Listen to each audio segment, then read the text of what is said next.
Meet, మెట్, మెట్. So ఈ వర్బ్స్ని use చేసి మన డైలీ లైఫ్లో ఎన్ని రకాలుగా మాట్లాడవచ్చో చూద్దాం. సో ఇక్కడ మీట్ ఒక మీనింగ్ ఏంటి? కలవడం కదా. సో కలవడాన్ని యూజ్ చేసి డిఫరెంట్ సెంటెన్సెస్ ఎలా చెప్పొచ్చో చూద్దాం. నేను ఆమెను కలుస్తాను. I meet her. నేను ఆమెను నిన్న కలిశాను. I met her yesterday. నేను వాళ్ళని ఒకసారి కలవాలనుకుంటున్నాను. I want to meet them once. నేను అతన్ని కలవాల్సి వచ్చింది.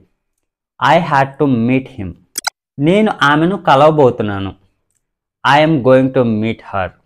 నేను అతన్ని కలవకపోవచ్చు. I might not meet him.